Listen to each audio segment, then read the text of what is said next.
Alright, what's up guys? Just want to do a quick review on this 2023 330i X-Drive LCI. So starting with the front changes, the whole front fascia was changed. They added these side L-shaped inlet grills. Also the shark nose, which is very aggressive. This car has the Shadowline package, so it comes with black exterior accents. It's got the flipped L-shaped design, so now they're just upside down, which makes it have more of a aggressive look. They also made the front fascia a little bit more aggressive by increasing the size of the bottom side of the grille. The side is still the same, they haven't changed it. They've changed the rear diffuser to a more aggressive look also, with the black tailpipes, which are a little bit bigger than the outgoing model. The rear passenger seats haven't changed, but the biggest change is obviously the iDrive 8 system, which has iPad levels of quality. I love the way it looks. I came out of a 2019 A4 with just a stuck on screen here. Also, it's just not the same. This is the next level up, I would say, especially on the interior. It's just more of an occasion to come into it. I don't know if it's the color of the seats or what. These are the Sensatech seats. They're extremely well bolstered. They're very, very comfortable for long journeys, especially with these thigh bolsters. Makes a huge difference for something so small. They kept the iDrive controller, which is very, very important to me. I don't know if I would have bought this car if it didn't come with this. I never used touchscreen. I'm not a big fan of it, not just because of the fingerprints, but because of the action of actually having to move up and click something on the screen. So that was a big... It was very important to me that they had this. They also changed the toggle switch. So now instead of having a conventional, I guess, transmission shifter, they added this toggle switch, which at first I didn't like, but I got used to it extremely quickly. So now I actually kind of enjoy it. It's a very premium feeling of switching between the gears, reverse, neutral, and drive. But you cannot switch manually from here anymore. So just got to reach for the paddles, which isn't a big deal. One thing I'm not a big fan of is how electronically, I guess, assisted the steering is. It's a little bit too heavy for my liking. I've gotten used to it now, but it's a bit heavy, it feels like, especially maneuvering around parking lots and whatnot. I came out of an A4, like I said, and the steering was so much lighter. I could almost turn it with one finger all the way around. So when parking, it was a lot easier, but for sporty driving, this is obviously way better. Another thing about this car compared to my A4 is in sport mode, how buckled down it is. It's so much more aggressively tuned, so it handles way better than my A4 did. And also the throttle response must be, I would say, at least 60% more aggressive. So if I want to do an overtake on the highway or something like that, I put my foot down and it responds so much faster than my A4 did. It's on the next level when it comes to sportiness compared to my A4. I know these BMWs have 50-50 weight distribution. I felt the zero cabin difference compared to my A4, considering how much more the engine was planted out front of the car. There is no deficiency in cabin room. So I don't see a difference other than how much more better this car handles. One thing I do kind of miss is that car was a DSG transmission, which allowed me to engage launch control and hold the revs. This car does not have that. It has a ZF 8-speed transmission, which I just have to brake stand and then let go of the brake to take off, which it's still a launch control, but it's not a real version of it. Taking off from a stoplight, there's a huge difference, because in my A4 I felt like the clutches were engaging and disengaging, having to come from a stoplight or a stop sign. This car engages a lot faster. As soon as I put even a little bit of throttle response, it responds and goes right away. A lot of things. There's two things that people are complaining about. Number one is the preset menu. They no longer have the preset menu that you can pretty much create by yourself and choose what you want to use it as. There's no longer that. It's just a slide down from the screen, and these are the presets here, which I don't mind at all. You can even access that through the iDrive controller. But the biggest thing is the climate menu. Now, I know that there's no physical climate control buttons anymore, but to be honest, since I've gotten delivery of the car, I haven't changed the climate once.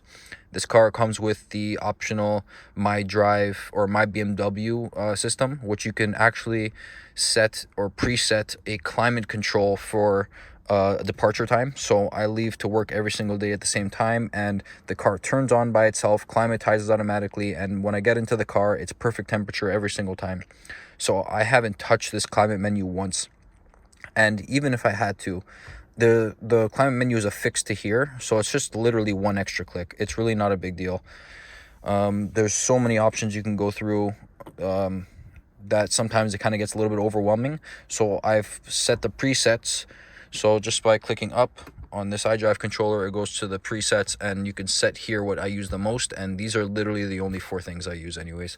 So as soon as you get used to these little things like that, the car is phenomenal for everyday driving. I've had 0 complaints. And then let's say I want to eat something, or if I'm drinking something while I'm driving, there is a voice assistant that if you just say a secret word, I'm not going to say it because it'll come up, that it'll do whatever you ask. You can put down the windows, change the temperature, change the station, anything like that, put down the volume.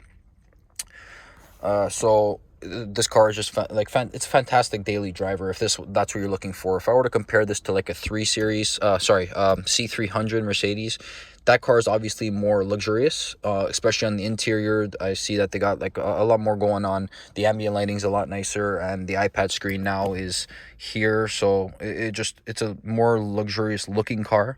But I know that that car just does not drive or handle anything like this. I drove both cars, and this car, I promise you, if you take it for a test drive compared to the C300, you will choose this every day of the week. It's not, like I said, it doesn't have the comprehensive premium badge like people see a Mercedes. They know that, it's a premium car. Maybe BMW isn't quite on that level yet, but when it comes to driving dynamic and even down to the exhaust, like everything is just better in this car. That's why I chose it over it. I can do a little exhaust startup for you here. Now, the exhaust is probably one of the better sounding exhausts in its class. It definitely has a very throaty sound to it. It does not sound like a weak 4-cylinder like my A4 did, which barely had any sound at all. I'll give it some revs for you just so you can hear what it sounds like. So it actually sounds really good compared to my old car, and I love the fact that you can rev it all the way up to redline. The C300 and the A4 both have rev limiters, so you can only rev it to about 3,000. So it's little things like that that really makes this car really sporty feeling. One other thing is that it has iconic sounds, which I thought when I first got the car I would not like the iconic sounds whatsoever, because I don't like having a piped in sound into the cabin. But I'm telling you, when I got this car and I put my foot down for the first time, it sounded natural. It sounded like the car was supposed to sound like that. It's not an exhaust noise, it's an engine noise. So I turned it off just to see what it would be like without it, and honestly, like, I turned it right back on because I like the way it sounds and gives it more of a sporty feel, especially when you're accelerating. So there's a few things in this car that I didn't think I would like, but I got used to them, and not only did I get used to them, now I actually like them. So if you're in the market for a car like this, and you're probably cross-shopping the A4 and the C300 like I was, I've come out of Audi I had an Audi for 11 years now, and I made the jump to a BMW just to try it out, because I've heard all the great things that they have about how sporty they are and their 50-50 weight distribution and whatnot. So, and honestly, I don't think I'll ever go back. I love the way this car is. That's the unlock and auto lock function, which I can turn off, but I kind of like not having to reach for my key at all. It's actually a good feature, but for times like this when I'm walking around the car, it's not the best. But I don't think I'll turn that off. So I love the look of this car. I love the driving feel of this car. I like pretty much everything better in this car than I did in my A4, especially when it comes down to the ride quality. Like in comfort mode, the ride quality is fantastic, especially on the highway. It just like is very smooth over bumps and undulations. My A4 was also like that, but when I put this car into sport, it feels so much more buckled down. It's just, it handles phenomenally. Like the C300 cannot compare to this when it comes to the driving dynamic. Another thing I love about the car is the sound insulation. So when I put down my windows, it sounds like it's 20 decibels difference.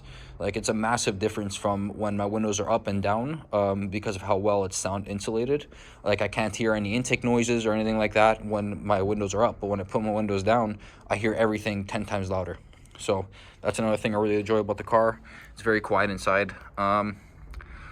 I guess that's about it. This car it's a phenomenal car. You have to go test drive one for yourself, and you'll get used to all those little things that people are worried about with the iDrive controller and whatnot very, very quickly.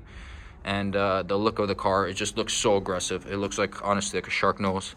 And I pretty much, I have zero complaints about it. So if you guys want any other videos kind of like this, let me know, and I'll be happy to make them. Thanks.